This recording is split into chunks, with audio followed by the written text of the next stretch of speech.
Oi, boa noite. Tá tudo bem por aí? Como vai? Vai bem? O programa Opinião está começando nesse instante aqui pela sua TV Pantanal, canal 22, Rede TV, emissora do Grupo Gazeta de Comunicação. A gente retoma o programa, não é? E ao vivo. É bom estar com você, é muito bom estar com você, estar de volta aqui sempre com entrevista interessante, com um cunho informativo que cabe dentro daquilo que você anseia, que você precisa para fechar bem o seu dia, não é?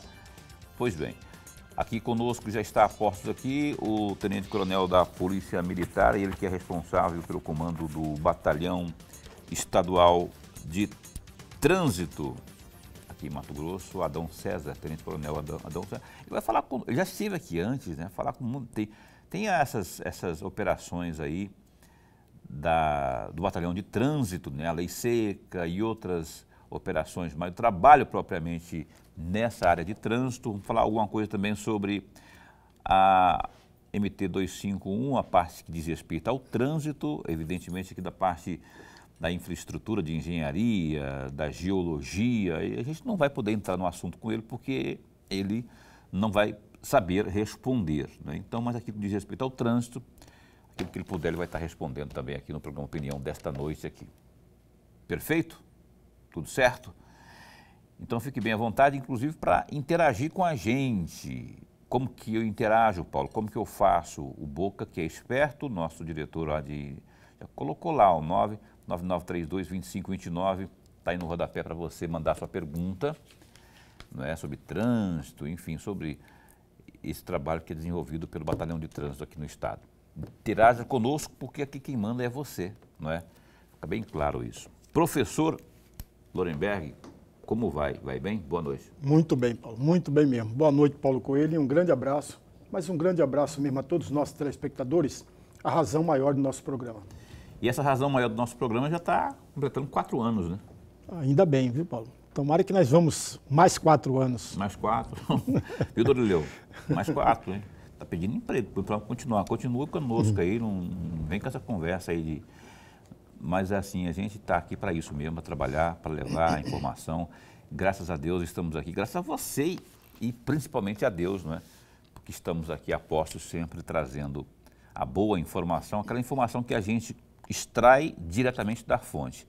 Por exemplo, a fonte dessa noite é o comandante aqui do Batalhão de Trânsito, aqui um cumprimento, o tenente-coronel Adão César. Muito bom tê-lo aqui, obrigado por aceitar nosso convite. Eu sei que é corrido, especialmente nesses tempos que nós temos aí essas operações de Lei Seca e essa situação lá da Chapada, que deixa o mato-grossense, o cuiabano, que quer subir, em polvorosa, né?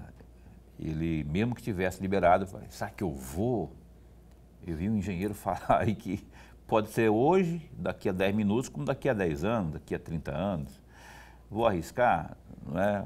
E aí, aquela coisa toda. Mas, boa noite.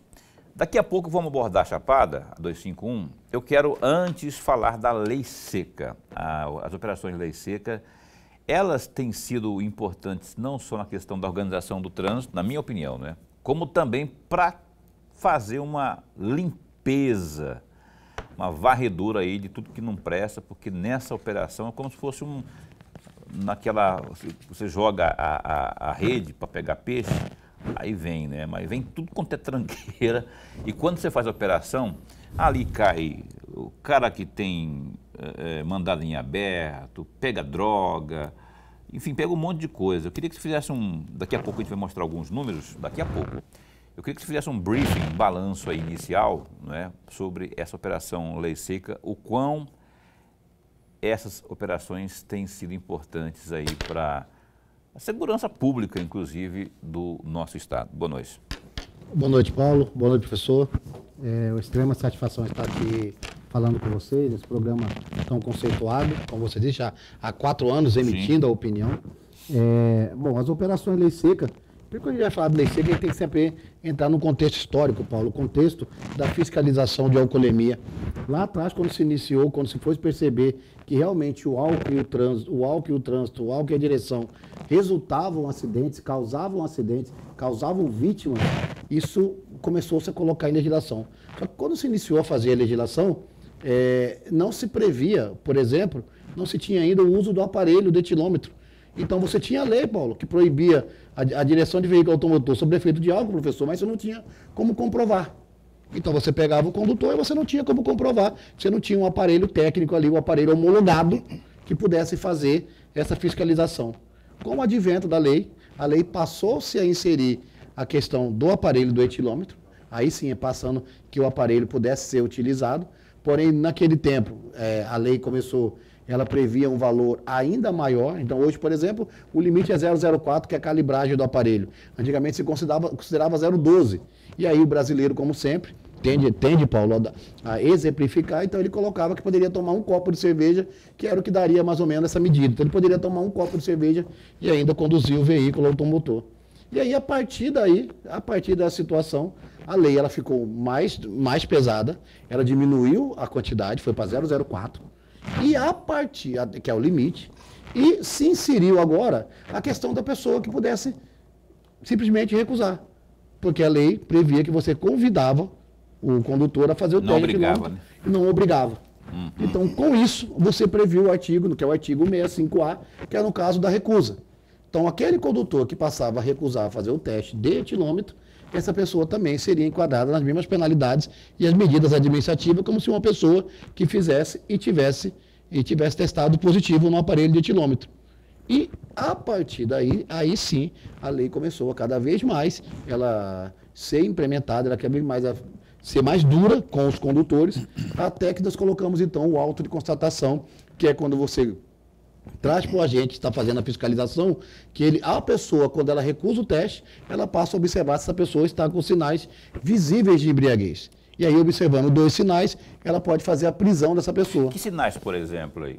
E outra coisa, não é relativo isso? Por exemplo, eu, policial, que estou ali, na minha impressão, o cara meio quarta-feira assim, ele fala meio alto e não sei o quê, eu posso achar que ele está alterado, que ele está meio de fogão, né, como diriam os antigos. Mas ele pode não estar também, né? Quais são os... Exatamente. Então, os sinais são os mais variados possíveis previstos na legislação, Paulo, mas eu posso citar algum deles. Por exemplo, os olhos vermelhos, exalando odor etílico, que o pessoal chama do famoso bafo de cachaça. Né? Quando a pessoa está com desequilíbrio, então a pessoa não está conseguindo se manter em pé, ela está se desequilibrando. Enrolando a língua para falar... Exatamente, fala desconexa, uma fala enrolada. São sintomas que no dia a dia qualquer pessoa observa e que foram avaliados por critério técnico e colocados na lei. Se o policial ou o agente que estiver fazendo a fiscalização, se ele observar pelo menos 2 desses sinais visíveis, ele passa a fazer esse auto de constatação e aí faz a condição dessa pessoa. Lembrando, Paulo, que se a pessoa não ingeriu bebida alcoólica, se a pessoa não fez qualquer tipo de ingestão, ela pode realizar o teste, e o aparelho irá comprovar que ela não bebeu. Recusar, né? Não deve, não teme, né? Agora, nego, é o seguinte, 0,4% significa que nenhum gole você pode tomar. 0,04. 0,0, nenhum gole, nenhum cheiro. Não senta perto de certas pessoas que bebem muito, que só do cheiro, só de abraçar alguém que exala suor, que você já está ferrado, já vai acusar lá. Mas, doutor, eu não fiz nada, eu só abracei. Não interessa, nego, vai provar isso, né? Então, é bom evitar essas coisas assim. E se você realmente tomou alguma coisa, não tomou nada, então, por que você vai recusar, não é? Antes até tinha aquela coisa, não vou produzir prova contra mim, não sou obrigado. Mas agora a legislação foi avançando, foi ficando mais rígida. Agora, se você recusar, aí também está enquadrado, você pode ter problema aí lá na frente. Lorenberg. Comandante, antes de mais nada, registrar nossa alegria. Mas a alegria mesmo de tê-lo aqui mais uma vez, nós ganhamos muito, comandante. Comandante, eu vou pegar carona exatamente nas respostas que o senhor acabou de nos dar, mas antes de fazer uma pequena provocação, e provocação sempre no bom sentido, comandante, sempre no bom sentido, citar aqui um trecho da fala do comandante-geral da Polícia Militar, o coronel Jonildo Assis. Ex-comandante, tá? Ex-comandante, mas na época era comandante. No dia 24 de setembro de 2019, quando o senhor tomou posse, ele era comandante da Polícia Militar. E ele fez a seguinte afirmação, entre aspas, uma cidade que tem o trânsito disciplinado evita mortes e gera mais segurança. Fecham aspas. E aí vem a minha pergunta, na verdade 3 perguntas, vou fazer as 3 juntas, comandante. A primeira delas, na opinião do senhor, Cuiabá se encontra entre as cidades brasileiras mais segura, com o trânsito mais seguro? Essa é a primeira questão. A segunda questão, se Cuiabá ainda não tem um trânsito disciplinado, o que falta para termos esse trânsito disciplinado? E a terceira e última, na opinião do senhor, ainda estamos muito distante, muito longe de termos um trânsito disciplinado em Cuiabá? Excelente pergunta, professor. Realmente, o Coronel Assis, comandante, hoje deputado federal, fez essa fala lá. Professor, hoje eu afirmo que o trânsito de Cuiabá, ele não é um dos mais seguros. Ele realmente, até pelos índices de acidente que nós temos aqui, o que nós podemos dizer é que Cuiabá tem avançado bastante para essa questão da segurança no trânsito. E aí, já emendando na segunda pergunta, professor, é que existem as situações que causam um acidente, que na verdade é um sinistro, mas o acidente em si, ele é causado principalmente, na maioria esmagadora dos casos de acidente, pela conduta ou má conduta do condutor. Então, é o condutor que sabe que não pode fazer, mas o faz. Então, em Cuiabá não é incomum você verificar pessoas saltando canteiros com motocicletas. Em Cuiabá não é incomum a pessoa fazer um retorno em local proibido. Um exemplo bem claro. Ontem, eu, pessoalmente, estava numa área aqui na Avenida CPA, e aí tinha um veículo que queria atravessar a avenida e ele sabia que ele tinha que entrar um pouco na contramão. E tinha uma viatura do trânsito parado logo em frente a ele. Ou seja, meio que cai no usual do condutor achar que pode fazer aquilo. É o condutor que não pode fazer um retorno de 50 metros na frente, e isso causa acidente, professor. Então, e aí eu já vou emendar a terceira pergunta do senhor, que o quão distante nós estamos de um trânsito seguro, de um trânsito disciplinado. Isso está relativamente proporcional às questões das infrações de trânsito. Nós temos que cada vez mais endurecer as infrações de trânsito. Que nós vamos lembrar sempre, professor, que o bom condutor sempre será o bom condutor. E o mau condutor sempre será o mau condutor. E quando você pune o mau condutor, você automaticamente está premiando o bom condutor. Porque o bom condutor, esse merece estar andando no trânsito, porque ele é disciplinado.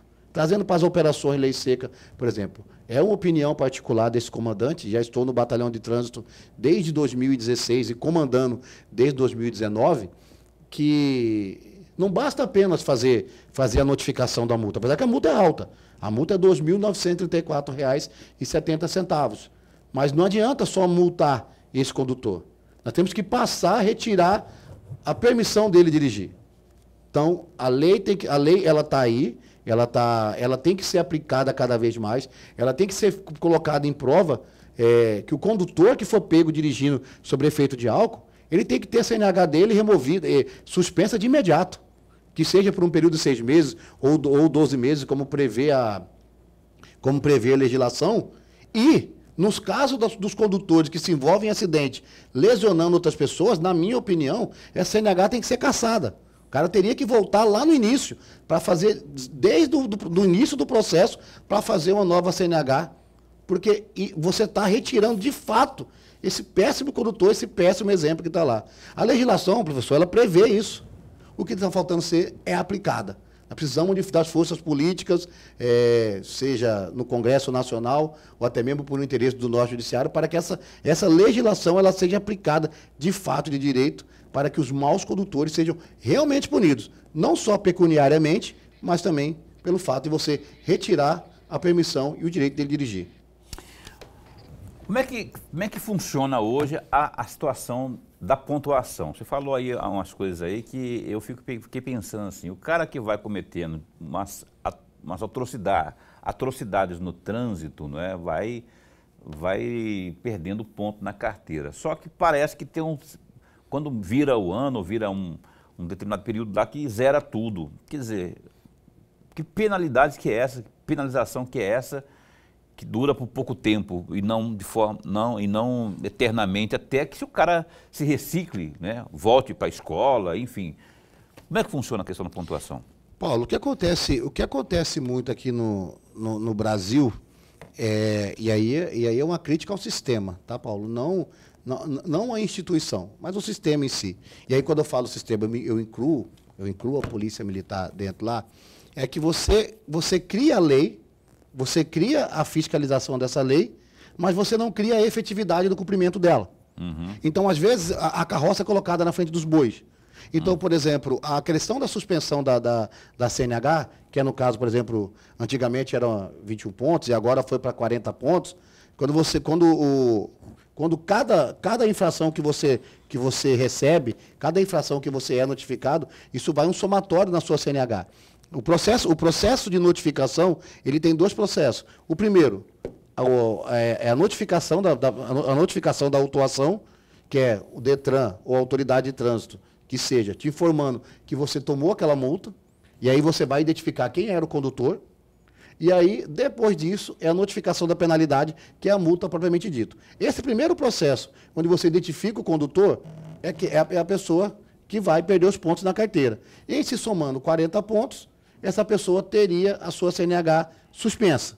O que acontece? Esse processo de suspensão é que precisa ser melhorado, Paulo. E aí, nós vemos uma luz no fim do túnel, porque nós temos os encontros dos Detrans, e todos os Detrans do Brasil, eles já estão conversando, e eles já estão se organizando e coordenando, e acredito que esse ano, no mais tardar, nos próximos meses aí, esse processo de suspensão e cassação de CNHs, eles serão aplicados e serão de fato realizados. Porque aí sim, Paulo, aí, professor, a partir do momento que eu pego o motorista bêbado, eu pego ele bêbado lá, e eu faço o processo de suspensão, e ele percebe que se ele andar bêbado, ele não vai poder dirigir mais, aí sim, porque aí passa a se tornar um crime. Sim. Você sabe ter uma ideia? Se uma pessoa hoje está com a CNH suspensa e ela é pega numa operação, você faz a checagem e verifica no sistema que a CNH está suspensa, é crime, ela é encaminhada para a delegacia, aí ela é presa.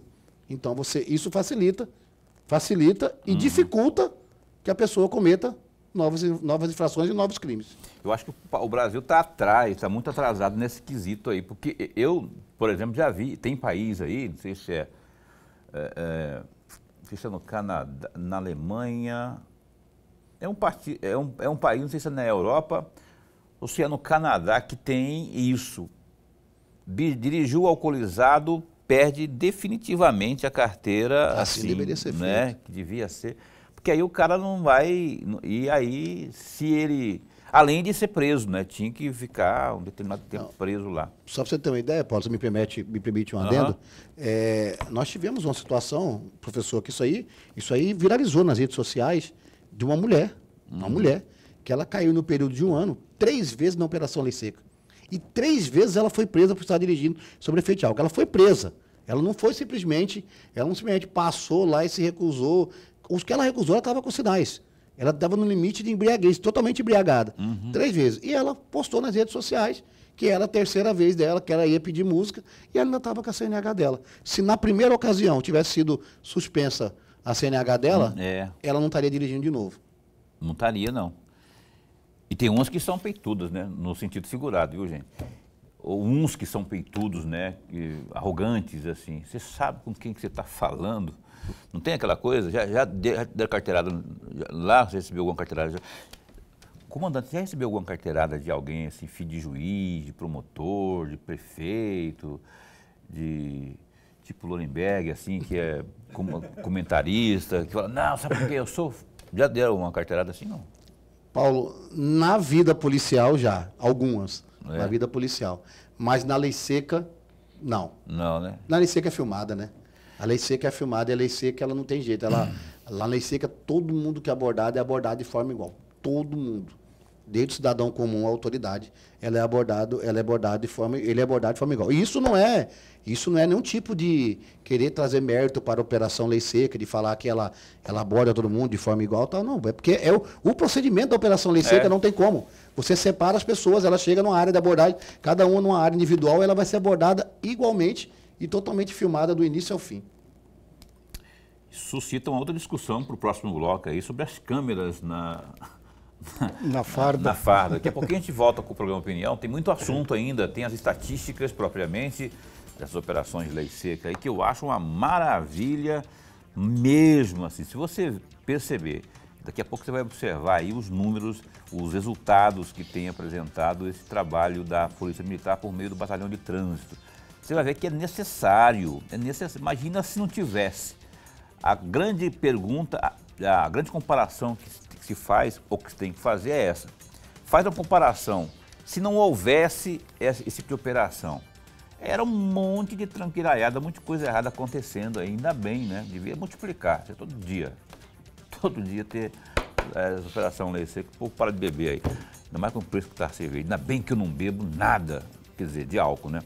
O Opinião vai dar um tempo para o intervalo comercial e volta já já.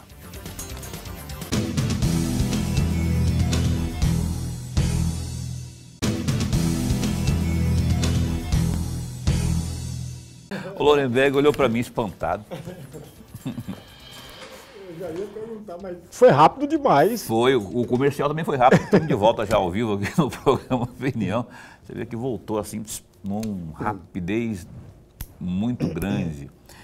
O programa Opinião está no ar hoje com o Tenente Coronel Adão César, do Batalhão de Trânsito aqui de Mato Grosso. Vamos ao intervalo comercial. Vamos ao Gazeta Digital, www.gazetadigital.com.br. O Ministério Público de Mato Grosso, MP, notificou o governo do estado a impedir o início das obras do BRT em Cuiabá até a apresentação das autorizações urbanísticas e de mobilidade exigidas pela legislação. Uma reunião está agendada para esta quarta-feira, às 15h, na sede das Promotorias de Justiça de Cuiabá, com representantes do Estado, do consórcio BRT e também técnicos municipais para discutir o assunto. A promotora de Justiça Maria Fernanda Corrêa da Costa, da 17ª Promotoria de Justiça de Defesa da Ordem Urbanística e também do Patrimônio Cultural de Cuiabá, destaca na notificação que, além do alvará de obras emitido pelo órgão municipal, são necessárias a aprovação do relatório de impacto de trânsito, o chamado RIT, e também os pareceres favoráveis dos órgãos de proteção do patrimônio cultural relativos às obras nas imediações e também lá no entorno dos bens tombados. As exigências estão previstas na Lei Complementar Municipal número 516/2022.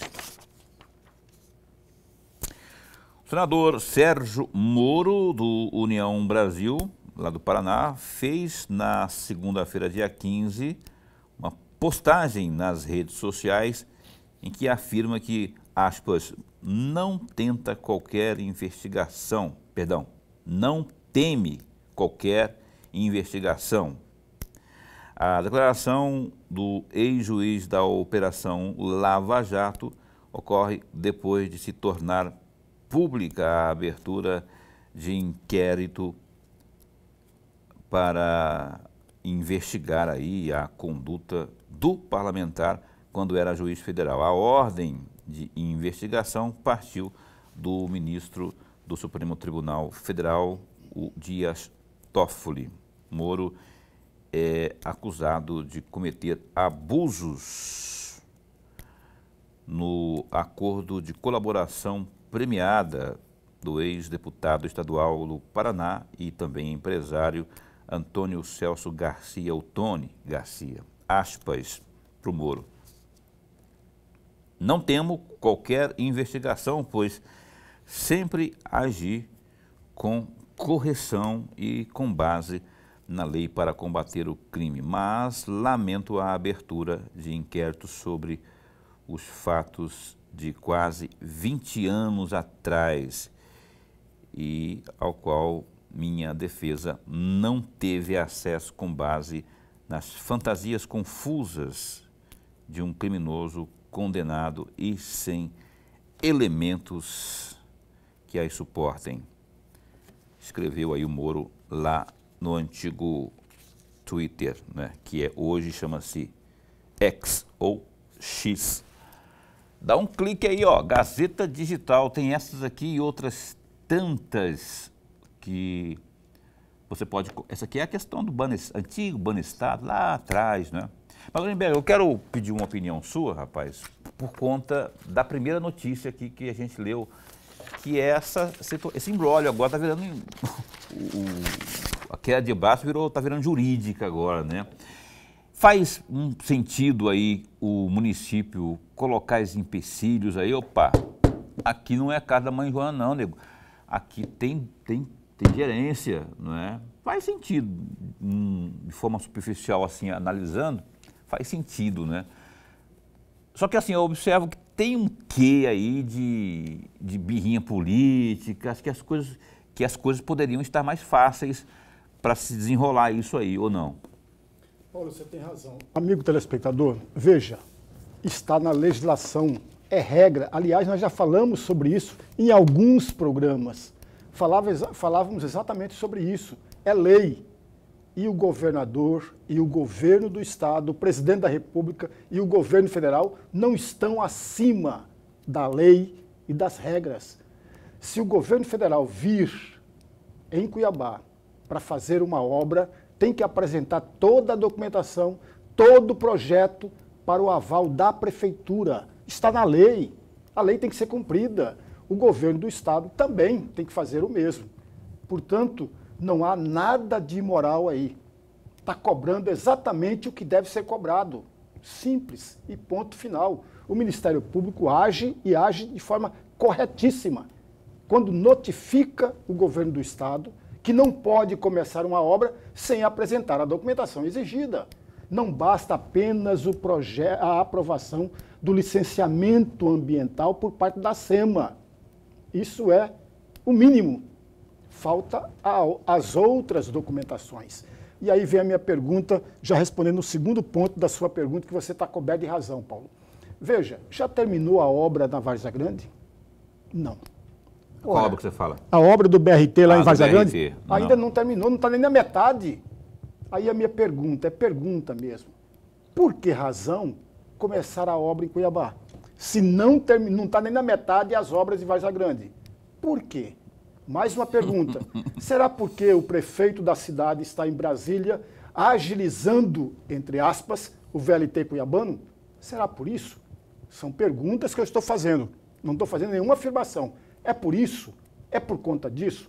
Se é por conta disso, aí vem a sua frase final, Paulo. É birra político-eleitoral. Amigos, mais uma vez eu vou repetir aqui sempre. O mundo atual requer diálogo, sobretudo entre gestores brasileiros. Os gestores precisam dialogar, conversar, negociar. Nada de ficar com birrinha, igual criança, né? Com birrinha, com uma série de coisas. Conversa, porque lá na frente ou durante todo o processo está o interesse público. Parece um joguinho besta, né? Tipo assim, o outro vai lá em Brasília, fala, né? Porque até agora eu vi o ministro falando, mas falando superficialmente, assim. Fala que, tá garantido, o filho do prefeito, o Vinalzinho, falou, até julho a gente deve estar começando aí. Mas ele falando, né, propriamente, oficialmente Padilha, fala, não, está garantido. O governo está com um problema de dinheiro, nego. Como é que vai fazer? São 5 bilhões de reais aí. Serão 5 bilhões de reais para esse VLT. Como que tira assim dinheiro assim num estalar de dedos? Não é fácil, não é? Então, aí como tem essa movimentação lá, está ganhando mídia do Emanuel, aí o governador fala assim, opa, vamos antecipar aqui. Vamos antecipar aqui. Povo da rua aí, vamos lá, vamos furar asfalto, vamos quebrar os meio-fio aí, vamos fazer de conta que nós estamos agilizando já, que vai ser BRT e pronto final. Aí fica essa conversinha e o povo no meio, né? O povo meio que perdido aí nessa... Sem falar, Paulo, que a Secretaria de Ordem Pública notificou o consórcio, no ato lá quando estava começando o serviço, notificou dando 48 horas para apresentar toda a documentação. Caso contrário, seria multada e embargada a obra. Imagina a cara feia do Salles lá, né? Com aquelas papel, meu filho.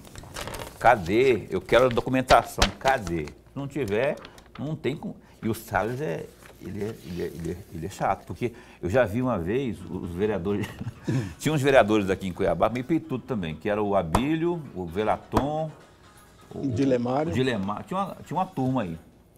Queriam fazer as imagens, não sei aonde, aí num desses espaços públicos aí, tipo o Abílio, fiscalizar, né? E o Salles já era secretário de Ordem Pública. Falou, não, que não, nego. E aí eles filmavam, né, para tentar inibir o Salles, né? Ele tá filmando aqui e tal. E o Salles encarava, não, você não entra não. E ficaram lá e não entraram, né? Então, para isso que ele está lá, e é o trabalho dele, né? Isso não é certo, e se o negócio não for correto, não tem por que deixar realmente, né? Lei é lei, tem que respeitar essa lei aí. Antes de passar aqui para o nosso bate-papo aqui, essa tem que ser bem curtinha a sua posição. Pegando isso que você falou aí, e que nós falamos aqui, que no município quem manda é o prefeito, no estado que manda é o governador, por exemplo, tem uma conversa, que foi anunciada hoje, do governo federal, de que ele, governo federal, vai fazer o túnel que liga Guarujá a Santos, aquele túnel que o Tarcísio já havia anunciado na campanha, inclusive, de querer fazer para o túnel lá, orçado em 6 bilhões de reais.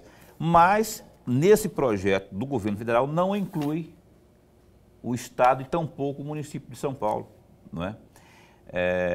E muito menos o estado, que seria o que tocaria a obra lá, né? Não entraria no mesmo processo aí, não tem que ter autorização, não tem que ter também o aval do dono da casa para fazer isso? Paulo, eu não sei se tem uma lei municipal, como tem aqui em Cuiabá, e se tem uma lei do Estado. Eu não sei disso. Mas independentemente da existência da lei ou não, independentemente da lei, porque veja, quem administra o município, amigos, é o prefeito. É o prefeito que gerencia tudo.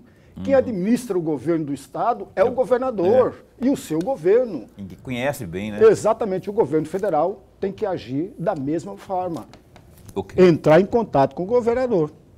Nada que um bom diálogo não resolva, né? Paulo, qualquer crise, qualquer briga, amigos, com um bom diálogo, resolve tudo. Tem que esquecer, briga política é briga política, mas o povo tem nada a ver com isso, meu cara. O povo está lá para receber os benesses da boa gestão. Aqui em Cuiabá tem dois birrentos aí, um fala com o outro fala com um, e aí fica aquela coisa toda.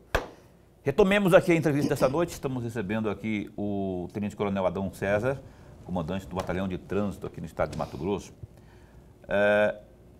Tenente Coronel, eu vou pedir para o Boca colocar aqui o gráfico das estatísticas da Lei Seca. Queria que você comentasse conosco, explicando aqui para o nosso telespectador. Boca, põe, por favor. Isso aí é um relatório desses que vocês fazem sempre, mas explica para a gente aí. Não tem como colocar no telão também aqui, Boca, porque aí a gente ficaria mais... Eu que sou ceguinho da Silva, conseguiria enxergar também, né? Porque lá no monitor está meio longe. Aqui, ó. Você podia explicar para a gente que números são esses aí? Claro.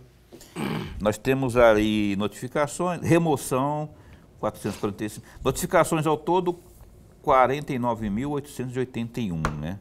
Notificações aplicadas. Que período que é esse aqui mesmo? Dezembro? Janeiro a dezembro.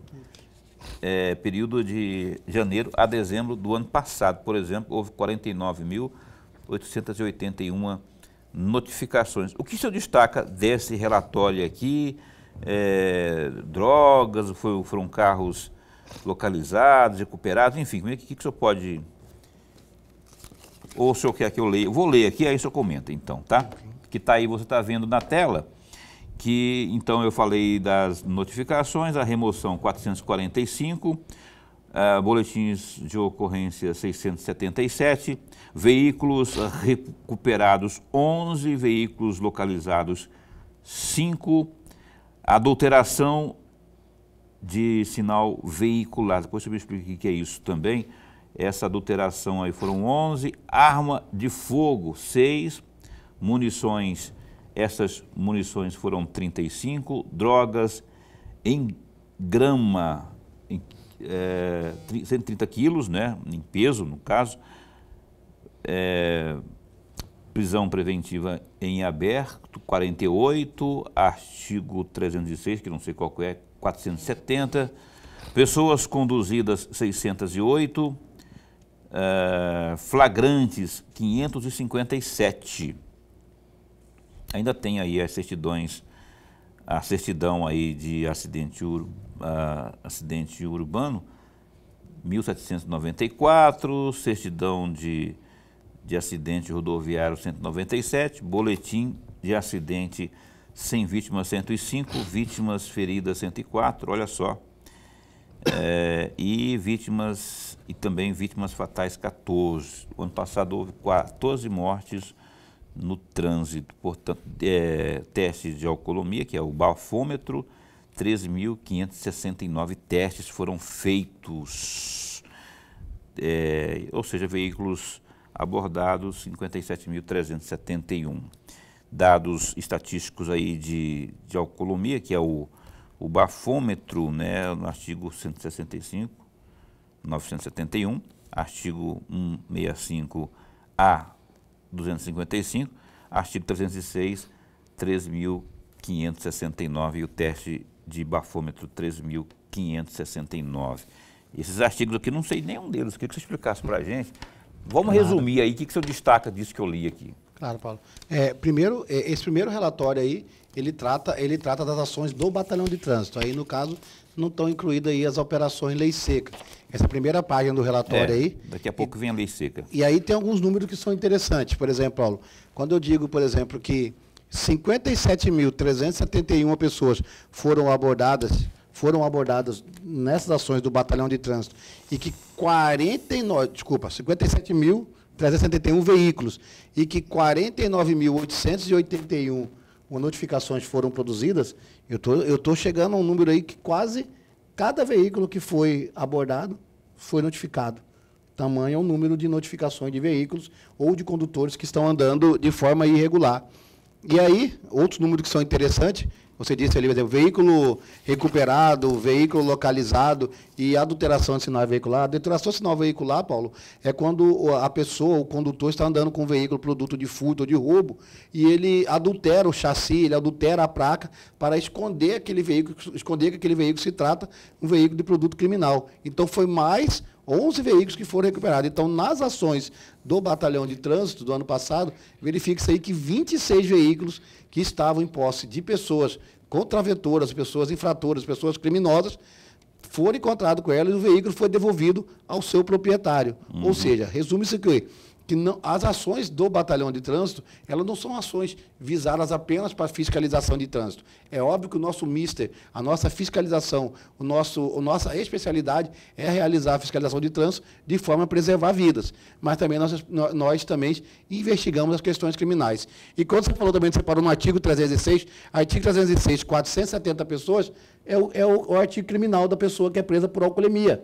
Então, é a pessoa que é presa por estar dirigindo sob efeito de álcool, que testou acima de 0,33 no aparelho, ou que quando se recusou estava apresentando pelo menos 2 sinais visíveis de embriaguez, essas pessoas são encaminhadas para a delegacia e enquadradas pelo artigo, pelo artigo 306, que foram um total de 470. Um outro detalhe, quando a gente fala de certidão de acidente urbana, que dá aqui um valor de 1.794, Paulo, isso aí são as pessoas que aqui em Cuiabá, que elas se envolvem em acidente apenas com danos materiais e elas deslocam até o Batalhão de Trânsito para realizarem os boletins de acidente. Ou seja, 1.794 era a quantidade de acidentes sem vítimas dentro da área urbana de Cuiabá, ano passado, atendidos pelo Batalhão de Trânsito, quando a pessoa deslocou até o Batalhão de Trânsito para fazer o boletim de acidente. E aí os outros demais dados são em relação ao rodoviário, que é 197 certidões nas rodovias estaduais aqui que circulam Cuiabá. E aí nós tivemos esse número de 105 acidentes sem vítimas. Os boletins estatísticos, 83 são pessoas que se envolveram em acidentes e que tiveram pessoas feridas. E aí logo depois eu tenho um número de 104 pessoas, porque às vezes no mesmo acidente 2 a 3 pessoas podem se ferir. E, infelizmente, tivemos 14 vítimas fatais, que foram pessoas que perderam a vida no trânsito nas nossas rodovias. Aí eu trago para a rodovia, porque dentro da área urbana é atendido pela Polícia Judiciária Civil. Ah, isso aqui é só rodovia, 14 na rodovia. Exatamente, tipo, só na rodovia, é. somente aqui na Estrada de Chapada, Estrada da Guia e Estrada de Santo Antônio de Levegé, que são as principais que o Batalhão de Trânsito atua. 14 pessoas. É isso, é isso. Daqui a pouco eu vou trazer aqui a lei seca propriamente. Lorenberg, eu tenho pouco tempo nesse bloco para pergunta e resposta. O que eu vou fazer aqui? Fazer uma engenharia, vou chamar o intervalo, que é coisa de 1 minuto. Aí o Lorenberg abre o próximo bloco aqui de perguntas ao nosso entrevistado. É um instante só.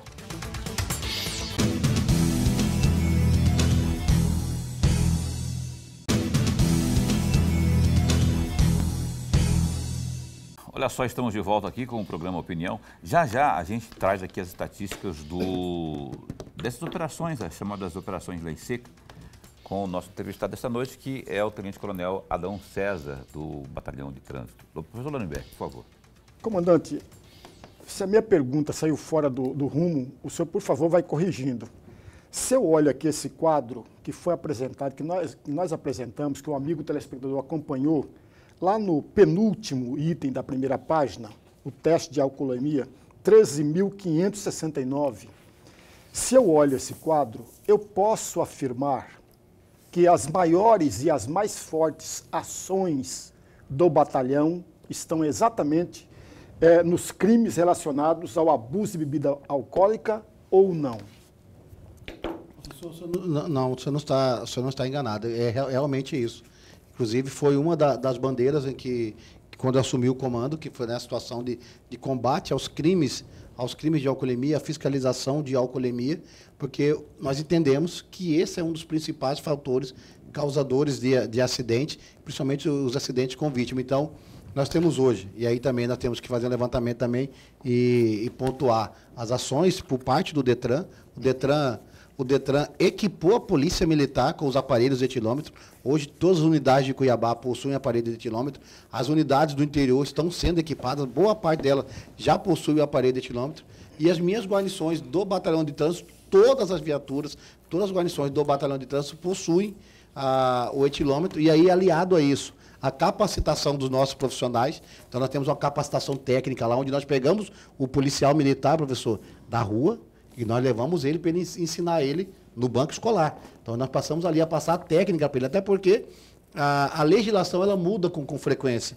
A legislação ela vai mudando, principalmente no aspecto de fiscalização e do Manual Brasileiro de Fiscalização de Trânsito. Com isso, você tem uma tropa técnica, uma tropa especializada fazendo essa fiscalização. Tanto é que esse número que o senhor citou aí, de pouco mais de 13 mil testes de etilômetro, isso aí reflete, por exemplo, aí, em torno de mais ou menos pouco mais de 1/4 dos condutores que foram abordados. Ou seja, de cada 10 condutores que nós estamos abordando ali, cerca de 4 condutores, 3 a 4 condutores realizam o teste de etilômetro para que nós possamos identificar o condutor que está dirigindo sob efeito de álcool ou não, mas principalmente para que o condutor entenda que a partir de hoje, ou a partir de anos, vem se fazendo isso, que se ele dirigir sob efeito de álcool, não é só na Operação Lei Seca que ele vai ser fiscalizado. Ele vai ser fiscalizado no dia a dia também. Ok.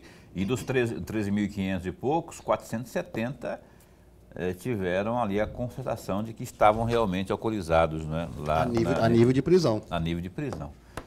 Prisão. Então não bebe, não. Se beber, leva lá o colega para dirigir. Que não beba, né? Que não beba. O colega que não bebe. Não mandar levar o bebum também não vai adiantar nada, vai piorar mais ainda. Ô Boca, traz pra gente aí, por favor, a exposição aí dos dados da Lei Seca. Vamos comentar rapidão, que eu quero falar sobre a 251 ainda. As 10 notificações mais aplicadas em 2023, está ali. Eu queria pular essa parte, vamos falar da Lei Seca, depois, se der tempo, a gente puxa esses 10 notificações aí, senão eu não consigo falar da Lei Seca. Total de Lei Seca, 140 operações. Artigo 165, depois você explica, 2.228, artigo... Enfim, explica esses artigos aí, que são... Aí embaixo tem total de infração na operação 9.113, veículos removidos 6.227 e veículos abordados 19.249 e teste de bafômetro 19.862, comandante. Ok, Paulo. Esses números também são números muito interessantes das operações LC, que observe que quando você aumenta o número de fiscalização, a tendência é que você identifique mais pessoas que estão dirigindo sob efeito de álcool e que com isso você cause uma certa coibição ou até mesmo um certo temor ou uma certa um pensamento, uma dúvida da pessoa. Se eu sair hoje e dirigir e conduzir o meu veículo, eu poderei cair numa operação lei seca? Porque se eu cair na operação lei seca, eu sei que eu vou ser devidamente multado e penalizado.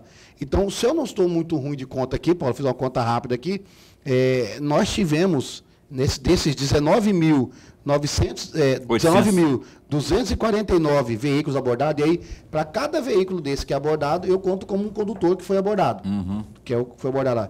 Desses aí, nós tivemos, fazendo uma conta rápida ali, entre o artigo 65 e 65A. Artigo 65... é a pessoa dirigir sobre efeito de álcool, substância psicoativa. Artigo 65A, recusar-se e realizasse o teste de antídoto, exame. Entendi. Então, a pessoa que recusa é no artigo 65A. Assim sendo, Paulo, a gente fazendo uma conta rápida, professor, foram 3.301 pessoas que estavam dirigindo sobre efeito de álcool. Entre pessoas que testaram positivo e pessoas que recusaram a fazer o teste de etilômetro. Desses 19.249, Paulo. Ou seja, é um número ainda preocupante, mas que ele tem um reflexo muito diretamente ligado às questões dos aumentos do número de operações. Eu sempre digo e ressalto isso. Quando se começou a fazer operações lei seca em Cuiabá, professor, nós fazíamos 2 operações por mês. Depois passou a fazer 4 operações por mês. De 2000, há cerca de mais ou menos 3 anos para cá, com o advento de uma lei que foi promulgada pelo governo do estado, onde o policial, o agente, faz a operação no horário de folga dele, remunerada, que aí você conseguiu um efetivo ainda maior e você conseguiu promulgar essas operações também para o interior, e que fique claro, tá, Paulo, esses dados são dados da Operação Lei Seca, professor, aqui em Cuiabá e Vargem Grande. Se somado isso ao interior do estado, esses números aumentam ainda mais, porque o interior do estado também realiza as operações. Então, com isso, hoje, nós fazemos em média, agora, no mês de janeiro, vou dar um exemplo agora, nós estamos fazendo 16 operações, ou seja, uma matemática rápida, 31 dias, operação dia sim e dia não, você tem uma operação lei seca. É uma operação, a um dia sim, um dia não, você vai ter operação lei seca realizada aqui. Aonde que reflete isso, Paulo? Reflete a situação que você falou. Olha, o condutor que vai sair, ele vai pensar 2 vezes antes de beber e conduzir um veículo automotor. E se fosse vocês, faziam fariam um levantamento onde há estabelecimentos como bares realmente, bar, não é nem restaurante, bar mesmo assim. Ali no Morada do Ouro tem não estou dedurando ninguém não, viu gente? Até porque eu nem sei se existe isso. Existem um pool de bares novos ali na Morada do Ouro, porque é perto onde eu moro. Bar, toda a esquina tem um barzinho, ou a conveniência e tal, e o povo lá tá tomando. Eu acho que se tivesse uma viatura ali eu falei isso para a Radassa quando eu estava no 3º batalhão aqui.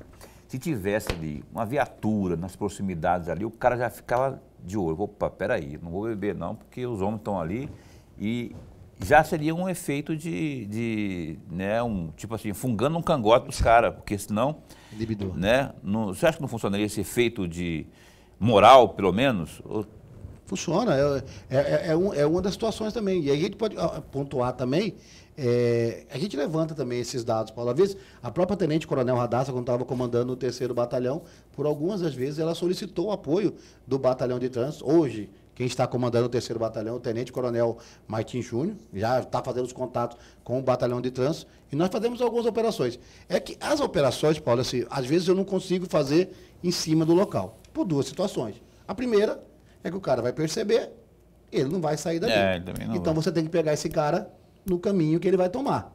Então, se ele for adentrar a Avenida CPA, que é um dos caminhos, vou fazer lá. Se ele vai adentrar a Avenida Brasil, eu faço lá. Se ele for adentrar, por exemplo, região, voltando para a região ali do Bela Vista, eu posso fazer, por exemplo, na região do César e Papa ali. Então, são locais que são realizadas as operações. Mas você pode usar a IA, inteligência artificial. Se você tem um monitoramento daquele pessoal saindo, tem câmeras, tudo espalha câmeras ali, aí você pega o cara lá na frente, né? O cara sai da Morada do Ouro, vai para a Avenida CPA, lá na frente você sabe que ele vai entrar lá. Aí você sem giroflex, sem nada ligado, chega lá, dá uma bordada, ponto, pegou o cara, acabou na botija, bêbado, quadrou nele, é 165, nem 165, não é qual é o nome do artigo mesmo que você falou aqui?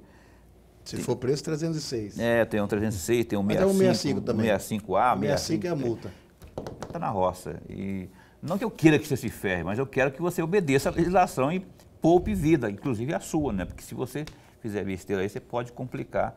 E a história está aí para dizer, os números estão aí para dizer.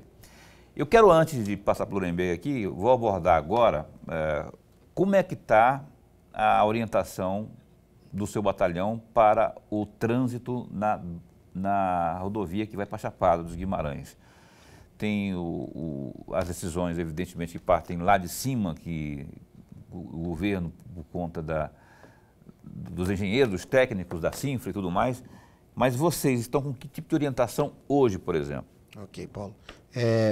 O Batalhão de Trânsito recebeu uma demanda da Secretaria de Estrutura no início de dezembro, aproximadamente no dia 13 de dezembro, a respeito de algumas situações que estavam acontecendo na região do Portão de Inferno, de deslizamento ali, realmente teve um dia que houve 2 deslizamentos lá, felizmente sem nenhum tipo de vítima ali, mas houve alguns pequenos deslizamentos ali, e diante desse risco, a Cinfra passou a fazer a análise local junto com a Defesa Civil, e a partir daí, no dia 13, iniciou-se uma operação por parte do Batalhão de Trânsito, chamada Operação Peso Leve, baseado numa portaria, naquela época, portaria 099 da Cinfra.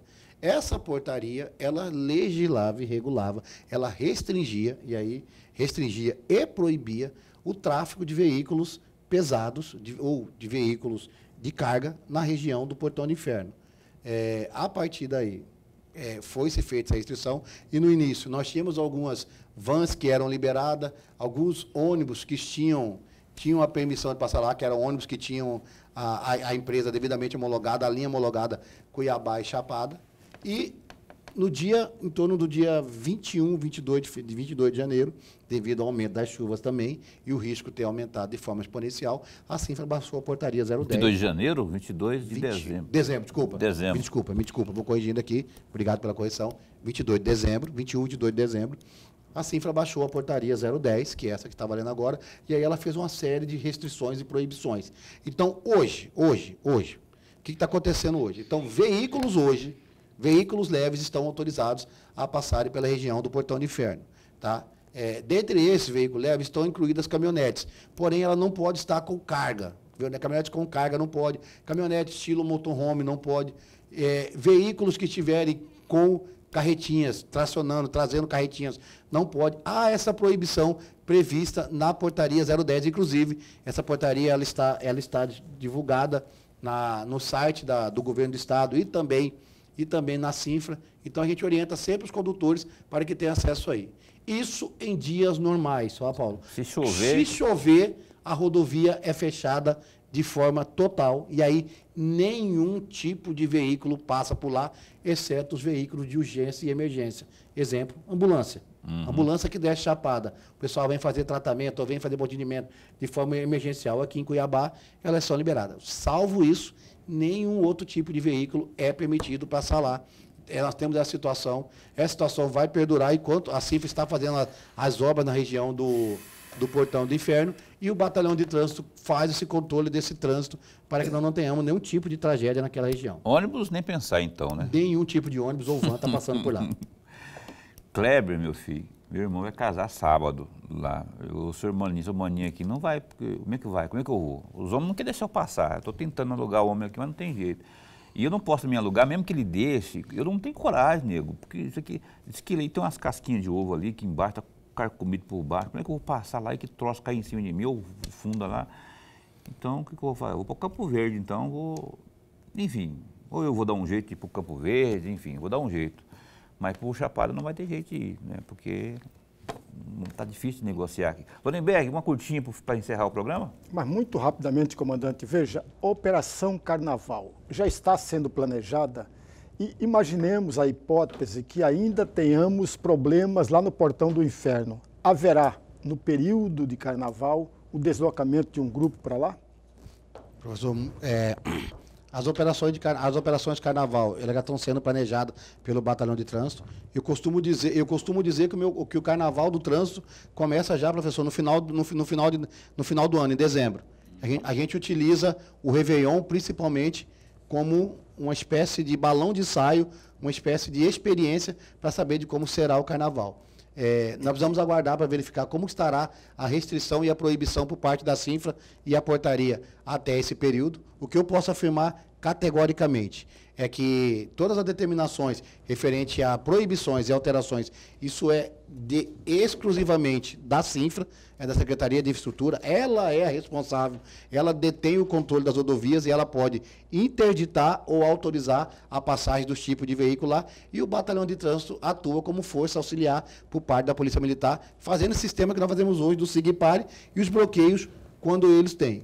No Carnaval, especificamente, todos os veículos que estão, se fosse colocar no dia de hoje, esses veículos de hoje que estão permitidos, veículos devem passar por lá, estaria normalmente liberado até que não se houvesse chuva. Se houver chuva, a interdição total.